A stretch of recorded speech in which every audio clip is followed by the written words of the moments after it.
Hi, everyone. On today's podcast, we're going to talk with Aiyana Davison, certified nurse midwife and women's health nurse practitioner, founder of the Vagina Chronicles, about transitioning from the hospital setting to practicing in the community. Welcome to the Evidence-Based Birth Podcast. My name is Rebecca Decker, and I'm a nurse with my PhD and the founder of Evidence-Based Birth. Join me each week as we work together to get evidence-based information into the hands of families and professionals around the world. As a reminder, this information is not medical advice. See evbirth.com/disclaimer for more details. Hi, everyone. My name is Rebecca Decker, pronouns she, her, and I'll be your host for today's episode. Today, we are so excited to welcome Aiyana Davison, pronouns she, her. Aiyana is a certified nurse midwife and women's health nurse practitioner currently practicing in Southern California. While she has worked for the past 6 years at a large hospital-based teaching facility, she recently started her own home birth practice and has plans to open a birth center. Aiyana's passion on advocacy focuses on addressing the maternal health crisis that Black women and birthing people face in the U.S., the provision of quality care for all individuals and families, and the preservation of the legacy of Black midwives and birth work. Her work has been featured in Essence, Peanut, Elvie, Ovia Health, and Mama Glow. Aiyana is known as the founder of the Vagina Chronicles. She created this space after observing the significant knowledge gap for many people in understanding their own bodies and a lack of patients taking charge of their own healthcare. Knowing that there's been long-standing historical traumatic secrecy within the Black community, Aiyana's work focuses on healing through sharing and vocalizing stories, supporting Black people as they traverse healthcare, especially within the pregnancy space, and educating those interested in midwifery and overall OBGYN health. We're so excited that Aiyana is here. Welcome, Aiyana, to the Evidence-Based Birth Podcast. Thank you. I'm so happy to be here. Thanks for having me. I would love it if you could share with our listeners what inspired you to go into nursing and more specifically, both midwifery and women's health. It's quite the journey. Actually, I thought that I was going to be an OBGYN. That's really the pathway that I thought I was going to take. As a young child, I was very excited about birth, and I think I saw the magic of it at a very young age. And so that's where my headspace was. Even in high school, I was like, I might have thought about pediatrics for a little bit, but it transitioned to OBGYN and being with people at one of the most crucial times in their life. And so I headed on that track and got so far as like taking the MCATs and sitting for that. And honestly, it was not the path for me. And nursing kind of hit me like a ton of bricks. And then as I explored nursing, I was able to kind of find that there was midwifery. I actually hadn't heard about it before, which is quite interesting because my grandmother was a midwife. So, but I didn't learn about that until she passed away. So that was kind of like the pathway that led me there. I was the kid who was like excited about birth and seeing that during one of our classes or our tours of like a science center, we saw like this woman giving birth, and it was like fascinating to me where other kids might have been grossed out. I was really like just enthralled with the whole process. So that's kind of what led me on the path to become a nurse and then subsequently a midwife. Mm-hmm. So did you go back to nursing school then and kind of like start over with a new program? Yes, I sure did. Yeah. I was pre-med biology major in undergrad. And then I did a post-bac in biomedical sciences, which is kind of like it is essentially the first year of medical school without some of the clinical portion. And I was like, this is not, it wasn't hitting the expectations. This is not where I'm supposed to be. And as I explored more options, like I said, nursing just kind of came to me. And I was like, why haven't I thought about this before? And then as I, getting into the nursing world, I realized I could become a certified nurse midwife. And I was like, this is more aligned with who I am and my goals in life and what I would like to do. And so once I got into nursing school, I knew I was going to midwifery school next. Like that was already there. Mm-hmm. So when you graduated, did you practice in labor and delivery or did you do something else first? I did something else first. When I graduated, it was 2009. The economy was probably kind of similar to what it is right now, maybe a little bit worse. People are struggling. Getting a job in the nursing field was like, it was, I went to one interview and it was like 300 people in a room. And they just kept having people hop from like table to table, this like group interview style. It was madness. But at any rate, I was like, let me get my bearings down as a nurse. So I ended up working on a neurosurgery trauma unit, step down unit, for about a year and a half. As soon as I saw at the hospital I worked in, as soon as I saw a position open up and it was in postpartum, I was like, I'm out of here. So while I enjoyed my time there and I learned quite a bit on our unit, it was like, I knew I wasn't going to stay there for long. And then eventually got cross-trained as a labor and delivery nurse, antepartum. We worked at a really high-risk facility. So we were seeing people with like really low ejection fractions, brittle diabetics, and pregnant. And so it kind of like was like this really hard-hitting introduction to pregnancy and birth when it comes to like being sick and pregnant. So definitely a great experience. But again, I knew I wasn't going to stay there forever either. So you moved on to school. Were you working while you went through school, or did you just do school? No, I did. I still worked as a labor and delivery nurse, which was also pretty fascinating because I felt like as a nurse, sometimes when you're trained or oriented to things, you're taught what to do and not necessarily why you're doing it. And, every experience is different, but as I was going through my midwifery journey, it was giving me more supportive information as to why some of these things we were doing, some of the things that we were doing, and so that was like more helpful. And like, it kind of was like, you see clearly, your eyes are opened a little bit more as to the process of how things go and observing birth, so that was pretty interesting. Can you talk about once you graduated and became a nurse midwife, what was your experience like practicing as a new midwife? Rough. So I ended up working at one of the locations where I was trained, and it was a fast-paced, hospital, again, teaching hospital. And so we were doing maybe 5 to 6 births in a 12-hour shift. And while that may not seem like a lot for some people, I think for the majority of midwives, that's like, it's draining. It's very draining, especially in the way that I like to show up as a midwife. I want to be there. I want to know what's going on. And literally sometimes you're just hopping from room to room, barely meeting people before they have their baby. So in the first year, I did struggle. I don't think I realized till after the first year that I was struggling. It just was very heavy. I was afloat, but like, it was kind of like I felt very empty inside. I felt a little lost, like I had lost my voice.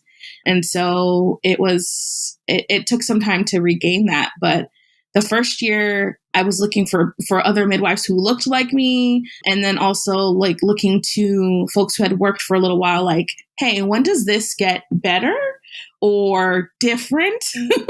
When do you feel like you have a handle on things? And I got a lot of laughs when I asked that question because, I think in anything, if you ever feel like you know it all, then it might be time to step out. Like we're always learning and evolving. And so that's one of the lessons, that definitely came to me during that time. But it was definitely a stressful time. And I eventually needed to move away from that space. In my I hadn't even hit 2 years, I experienced a really poor birth outcome. And that was very traumatic for me. And so, finding support, finding ways to navigate that early on, while I don't wish that on anyone, myself included, it actually, kind of fortified me as a nurse, as a midwife rather, and gave me a different perspective on what we're doing. Did you feel at all like, was there any trauma or pain related to like what you were taught in midwifery school and what you knew midwives were supposed to do and what your legacy was as the granddaughter of a midwife and like what you saw in the hospital setting?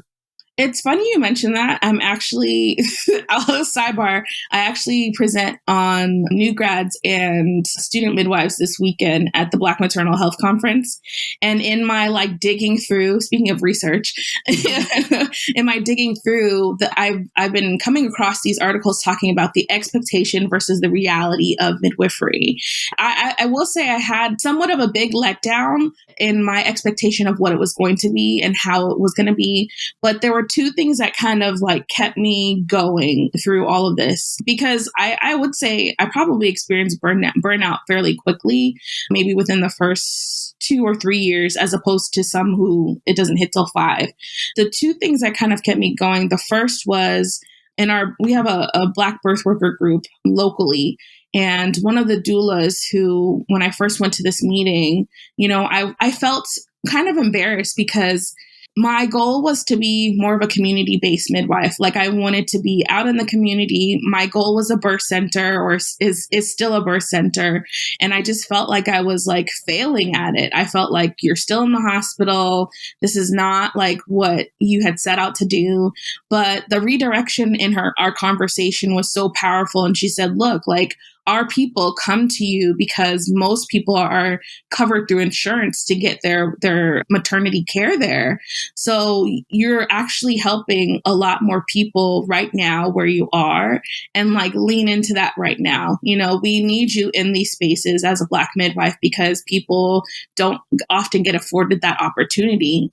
And so that was really pivotal in kind of helping me just remember who I am and, what I'm designed for. So that was pretty amazing. A second thing that kept me going was kind of being goal oriented, redirecting my mind. Again, a vision had come to me while I was in nursing school. I had never stepped foot in a birth center. I had never seen one before. And I literally drew one out one day and I was like, this is for me. I know this is what I'm supposed to do. So the reminder that I needed to focus on that, it was a short-term journey. My plan was never to stay in the hospital for so long. So just remembering that I have this goal of let's hit 5 years at the hospital and then kind of branch out and do what you said you were going to do. And at year 4, things kind of just started to turn in a way that it just made sense to kind of break out of the hospital. I'm not completely out, but to make some changes. And so those things kind of helped me out a little bit. A community of support is another thing that's really important to have, especially as a grad midwife. And those things were helpful. And what were the factors that were making you feel like you were on the verge of burnout at that time in your first couple years? I think there's this overwhelming sense of wanting to provide exceptional care to people. And for me, it means you go above and beyond. And so sometimes that push just kind of takes you over the edge a little bit. The amount of births that I attended at that time, the energy levels, birth, I believe strongly, is very much an energy exchange. And so having to have that energy exchange for so often or for so long without really getting true rest, in between, and pushing myself more than I think I needed to at times, kind of aided with that burnout sensation. And then also just really looking for people who looked like me within the birth community. So wanting to see more Black midwives. At my first job, we had 2, and I kind of just attached myself. I was like, whether or not you want me here, I'm gonna hold on. And then there were some more Black midwives who were hired after me. And my goal was to make sure that they didn't feel alone, because I felt very isolated, in such a busy practice. Sometimes the doctors are there on call with you, but you're doing the majority of the work there. We triage the patients. We were seeing sometimes things that perhaps we needed to call a doctor in sooner, but we would still start their care, and then hopping again from room to room for birth and management of labor. It was really intense. So was this first place that you practiced, did it have a lot of midwives? Was it a midwife, like a hospital that supported midwives, or did you feel like the midwives had their hands tied and couldn't really practice the midwifery model of care? The hospital I work at is a fairly large employer of midwives in California. I believe that they are supportive of midwifery. However, when you go from hospital to hospital, how the midwives practice within their group is different from each group to each group. And the support is there from some physicians, but not everybody. Honestly, sometimes it's like we're treated as nurses when it's convenient, and then we're treated as providers when it's convenient. And so practicing the true midwifery model of care, especially in that setting, that first setting, was not possible because of the sheer volume of patients that were coming in. I remember one morning coming in and we had no cap on the amount of patients that we could take, which is not safe, quite honestly. And I remember a physician saying to me, well, why isn't this person like doing X, Y, and Z? And it's like, well, if that's your concern, come on and help. Like there's 10 patients here and you want me to like, manage all of them. And I'm like, I can only be one person at one place at a time. There were some places and some spaces where I think there was support. And then there were others where it was like, this is not a true midwife group or practice. This is a midwife group being dictated by a physician group. So did you stay there or for most of your hospital career, or did you move on to a different facility? I moved on to a different facility that was right around year 2 with a little bit less volume. My clinic location where I would see patients in office, it's an area where there are a lot more Black folks. And so I was seeing that. And the exciting part was like walking into the room and like sometimes you're doing a PAP for someone or you're just seeing them for like GYN care. And like these, more seasoned women or folks who were coming to see me were excited to see like a Black provider. And it's kind of like this, in our community, like this auntie vibe where they're like, we're so proud of you. Even though we just met today, we're so proud of you. And I'm so excited to see you as a Black provider offering me care. So that was exciting and definitely transformational for me too. Kind of like filled a little bit of a void that I was experiencing before. Still had some of the same issues, in terms of midwifery model of care. But like, at that point, I think I was more equipped to cope with that and kind of navigate through, you see it for what it is. And then you still try to apply the midwifery model where you can, What inspired you to step into a more like prominent advocacy role and start the Vagina Chronicles? Can you talk a little bit about that? Sure. That came right around year 2 as well. From that, after that, like really hard year, and also sitting in front of folks, realizing like many folks do not know like the simple parts or the basic parts about their body and how things work. I remember sitting and talking with someone who had just had a baby, and we were talking about like the period returning, cycles returning, and that person not knowing like the baby and where they pee are 2 different areas. And so wanting to help people know more about their bodies and just like kind of take their own healthcare into their hands as well. So it came from a place of me feeling as if I had lost my voice and trying to reclaim that. And then also saying like, here's this information, like, this is what's happening, and like, go find out about yourself and then, heal through that process and then share it with someone. That's where the Vagina Chronicles kind of stem from. I wasn't seeing a lot of Black midwives locally like myself. And so I was like, hey, we're here, hi, we're here. It may not be many of us, but we are here. And then the connections that, and the networking that was formed, it just has been amazing. Cause then I'm meeting all these other Black midwives who I'm like, wow, you're in Texas doing this, you're in New York, you're in Georgia. Like these are amazing connections. Yeah. And so can you explain for our listeners who aren't familiar with your work, like what is the Vagina Chronicles? Where are you located? What kind of teaching do you? What's your mission? Yeah. So the Vagina Chronicles is a business that I formed. It didn't start out like that. It really was just, hey, there are Black midwives here and learn about your body, like I said, but is now a business where I speak, offer workshops. I'm getting ready to launch like an educational series on pregnancy and pregnancy preparation. But basically, initially, what my mission kind of was to provide facts, to break the myths, and to discuss all things vagina related, right?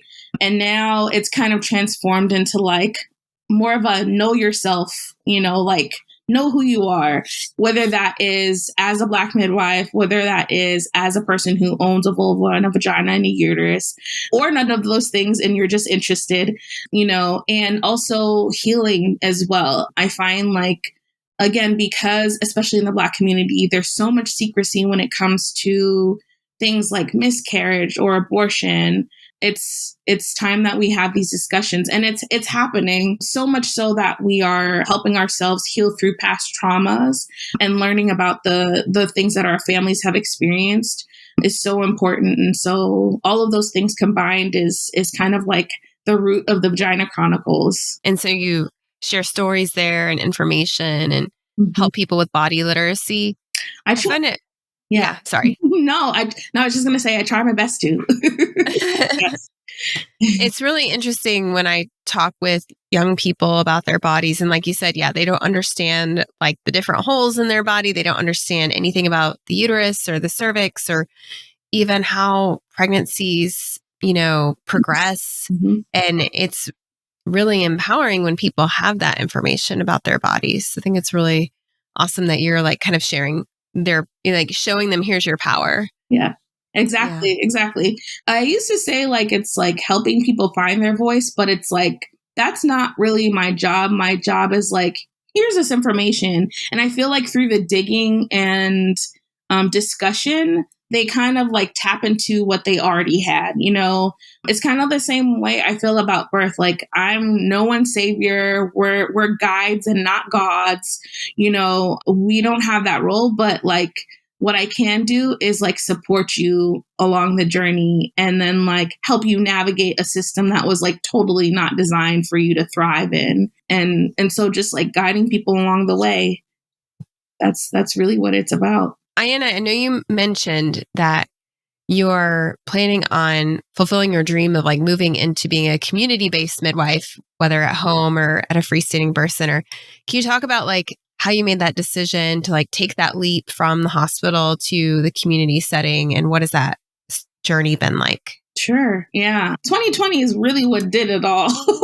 Really? Yeah. It kind of lit the fire under my butt. So, like I mentioned before, my plan was like 5 years, hospital, stay there, kind of get, your bearings and then branch out.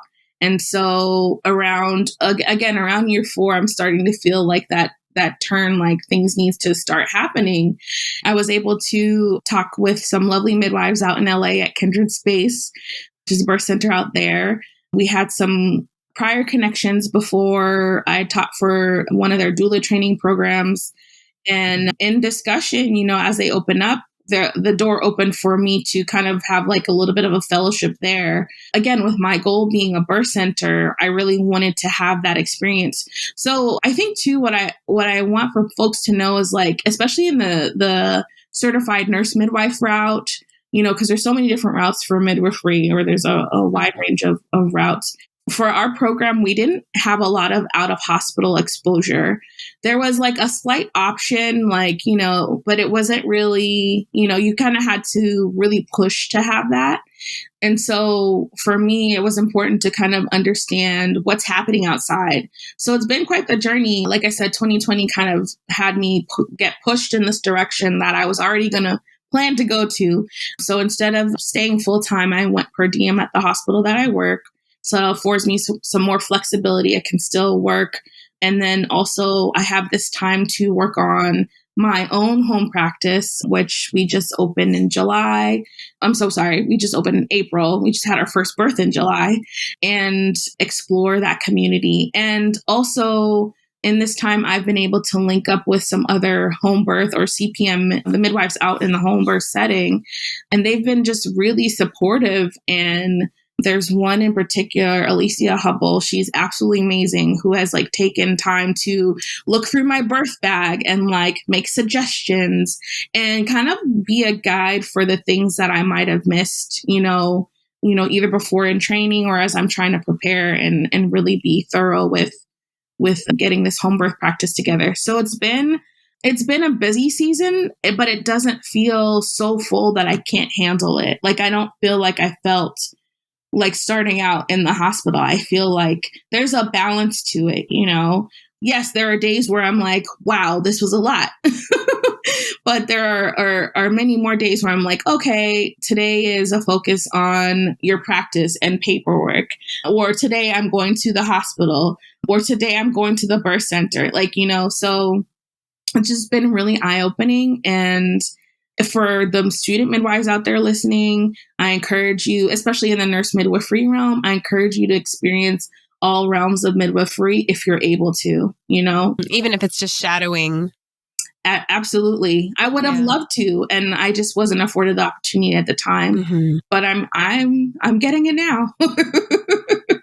So, and for our listeners who aren't familiar with it, often some freestanding birth centers will have a fellowship where a newer midwife who's not experienced in out of hospital birth can come for a year or so and practice there. So is that what you did? You got to attend a lot of births in that? Yes. Earlier this year, actually starting in December of last year, so 2021, up until about May of this year, in March, I was like completely, immersed in the birth center world. So I was attending, I think we had about 4 or 5 births that month, plus, seeing clients on a regular basis. So twice a week, and then, whatever birth would come by. It's funny because I live about an hour from the birth center without California traffic. And still, like, I didn't miss any births. So I'm very grateful for that part.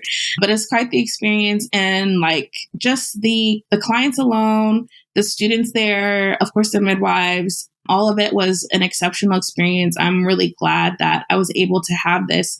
And it just kind of happened. Like, I don't think anything just happens for a reason, but the door was open, and I'm so grateful for that opportunity so that I could, kind of experience that and then, learn the things of what to do for my own practice or the birth center when it comes. Can you talk about what it felt like to see your first like community birth outside of the hospital setting? Sure. How was it different? The first birth with Kindred Space actually happened to be last July because they needed some backup. So I was like, sure. Like, they were like, hey, do you want to come to birth? Yeah, absolutely. I'm off and I will be there. And that I'm off work, so I'll come to a birth. Yes. I'm not at the hospital. So yes, it was absolutely magical. The couple was amazing. The birther, I think it was like, honestly, it was like a little too good to be true. It's like, to set the stage for home birth, you kind of, for me, I want the raw, like, let's get the emergency in. Not that I want anything bad to happen, but like, I want to see it all so that I can, get my mind. How to handle things. Yeah. Because it's totally different. In the hospital, everything is readily available to you. The operating room, if needed, is down the hall, as opposed to what's the local hospital that we would transfer someone to in the event that they needed to go into the hospital. It was this really beautiful birth that we, hands off, which is like what I was craving, like, hands off, and you tell me when you're ready to push. And it was a beautiful end call birth. That was just like, and a water birth also. It was just amazing. So an end call, meaning the baby was born inside the bag of water still? Yes. Mm-hmm. Wow. Yeah. And then there was a student midwife there at the time, and we both kind of helped guide the baby out, just kind of catch the baby there and like remove the sac, which I mean, I've been to, I've had plenty of end call births before, not plenty, but the rarity that it is, but it was still like this really magical experience. And like, we removed the membranes and then look at each other. And it was just like one of those really great moments. So it was a really good setting, a really good start to my out of hospital experience. And then, of course, as things move along, you start to see like some of the realities of, oh, we need to call 911, or, this is not, something that we're comfortable with, and giving people options like we can do X, Y, and Z, or we can do, something else. So it's definitely been a journey. And do you have any stories or advice about like the practicalities of opening your own home birth practice as a midwife? Like, what's that experience been like? It is, it's intense. And, you have days where you're like, why am I doing this? And then you have days that remind you why you're doing it. And you're like, oh yeah, this is why I'm here. I would say for those who are interested, again, like try to shadow somebody outside if they're able to. And then additionally, have support. So I do have a business partner. She's not a midwife, but she deals a lot with healthcare administration. And so she understands like some of the funding, some of the requirements that will be needed for the freestanding birth center, but have support. Like life is not meant to be done alone. Neither is birth, and nor is midwifery, like, especially these practices that are outside of the hospital and even inside, like it's really, truly not meant to be done alone. So get the support you need. There are mentors out there. I have a really great network of people that I know I can call on and talk to about this process. So building that team, like I told you, I just attached myself to people to get that support that I needed. And of course, you want to be respectful of people's capacity. So, be mindful of that. But finding people who can support you along this journey is critical. Like, don't do it by yourself. That's really my takeaway. So what does the next step look like for you then? Like, are you still practicing in the hospital and at home, or have you fully made the transition to home birth? I have not fully made the transition to home birth solely. I still am practicing in the hospital. It will come at some point, but I'm walking very slowly through my business of the home birth practice and simultaneously building a birth center. So getting that paperwork together, finding a location. So it's not completely there, but it will be there. And I'm very excited about it. So I'm still in a little bit of both worlds, seeing the hospital and the home birth setting. But yeah, it's a slow transition. I'm okay with it. I don't want it to be rushed. I want it to be right. So I'm taking my time with it. Yeah, I love how you talked earlier too about not rushing things and not feeling like you have to accomplish everything right now. And I think that's really important for a lot of birth workers to hear, because sometimes we get impatient with the way things are and we think this is not acceptable. We need to make change now. And then it's really hard when you realize it doesn't change overnight. It takes time. And I would love to walk into the hospital and be like, this is not right. And, change it all right away. Unfortunately, it doesn't work like that. But I know that the little steps that I'm taking right now are change. That's some of the change that we need to see. Before I had that kind of guilt of not being a community-based midwife. Now I'm like, do I hang on to this hospital side for just a little bit longer? Because again, people are needing care in the hospital and good care in the hospital, and people who look like me in the hospital, and go back and forth about it. But I'm hopeful for the future of midwifery as well, that we will afford other Black midwives and student midwives to come through and have this experience and to lead out in this setting as well. However long that is or however short that is, but be there for people where they need it. I think you're right. And we need a critical mass of people so that they don't feel like they're the onlys or alone. And it takes time to build up that critical mass. But it feels like in the past couple of years, there's been more momentum in that, more Black student midwives, more Black midwives graduating. And that's really exciting. It is exciting. I get a little nervous too because the sustainability is a big question. And there are different points to it. So financial, emotional, supporting them and their needs as they go along. But again, these fellowship programs, we have mentorship programs that I'm a part of. And I'm happy now to be able to give back as, no longer a novice. They say I'm no longer in that zone, right? I'm no longer a novice midwife, but like be able to give back to people in the way that I knew that I needed at that time, or in the way that they need for right now. If we're looking back, and this is what's pivotal for me, if we're looking back at the history of like the Black midwives of the South, what they call granny or grand midwives, not only were they there to support the community, but the community was there to support them as well. They could not have done their jobs without community support. And it's the same thing. Like, we need people to support us through this process. Like, as much as there's these healthcare gaps and deserts, we can place Black midwives out there. We can place midwives in general there, but they need support in order to sustain themselves.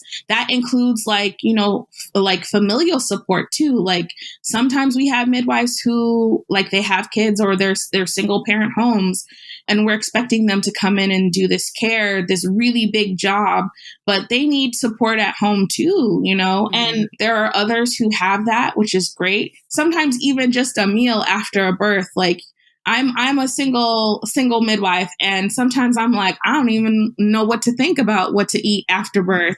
And what's funny, at the birth center, one of the midwives is like, what are we eating after this birth? So it's like to have that support within that network with each other, but then also these outside folks pouring into us is how we continue to sustain ourselves and our community. Because without us, how do we do our job? Yeah, you're right. It doesn't do any good to graduate a bunch of new midwives if the job burns them out and they don't have the support. Exactly. Yeah. Just like what we know with nurses, like they keep saying, we don't have enough nurses, we need to make more nurses. We need to hire more nurses. And then I'm like, that's like, I read something somewhere. It's like taking a carton of eggs out of the refrigerator and like throwing them all on the ground and then being like, we need more eggs. Why don't we have more eggs? That's a really great descriptor. Yes, it's true because first of all, they may say there's a shortage, but no. What are you doing to retain your nurses? How are you supporting them through their first few years of practice? And after COVID, not after, but in the midst of COVID, because it's still happening. Like, let's be real. But, after 2020, you're expecting people to really stay in this environment without supportive measures, whatever that looks like. Who would want to stay when they're treated poorly, in all realms, nursing and midwifery? We definitely need the support in order to continue. Aiyana, it's been so good hearing your story and like just hearing your journey about how far you've come. Do you have any final words of advice or wisdom for anybody listening, maybe who's expecting a baby or who wants to go into midwifery? Yes, both of those I think can be addressed with this one thing. Don't believe all that you see on social media, please. I think honestly, and I've had this conversation with other midwives and friends, the hype of midwifery, it really, I truly believe it is a calling. That doesn't mean that other people who aren't called to the work can't do it, but I do believe it's a calling. But it does take a lot. And so sometimes you'll see us very happy after a birth or visiting folks, and you see like this, curated photo or reel or video, whatever. Know that there was probably a lot that went behind it. And, even in my work through the Vagina Chronicles, I'm trying to make this switch to like, let me show you these hard days. Like, let me let you know, like, everything is not easy. And so the same goes for birthers. Like, You may see someone with their photo of them and their baby, but you didn't see the 4 days of labor, that they were experiencing, or, you weren't there when they got bad news about something. There's so much more to it than what meets the eye. So same with parenting and relationships and all those things. What you see on social media is not reality. It's not most of the time. It's not. Again, I think the other thing that I said before too applies. We're not gods, we're guides. So while we may have some answers, not every answer is going to apply to every individual, and so just take it as it comes, figure out what works for you in your individual walk and journey, and then go find the people who, if you're able to, go find the people who can support you in the way that you desire for that journey. Whether you are a parent, whether you are a birther or, expecting parent, whether you are someone interested in midwifery or a student, go find your people to help you through. Aiyana, for people who want to follow you, they can go to thevaginachronicles.org and at the Vagina Chronicles on Instagram. Are there any other projects or resources you want our listeners to know about that are coming up? Yes, I'm launching a birth prep course. This will be through a company called Retrieve. This will be probably in the next several weeks, depending on when this airs. And then also my home birth practice is called The Village House. And you can look us up on villagehousewellness.com. The website is still pending, but hopefully it'll be up soon. And those are the places where you can reach out. Awesome. I encourage everyone to follow Aiyana's work. And thank you so much for all you do for families and for other birth workers. We appreciate you. Thank you. And we appreciate, especially the midwife community, we appreciate what you do for us too. So thank you so much. All right, everyone, thank you so much for joining us for a fabulous interview with Aiyana, all about the Vagina Chronicles and her transition from hospital to home birth work. Thanks again, everyone, for listening, and we'll see you next week. Bye.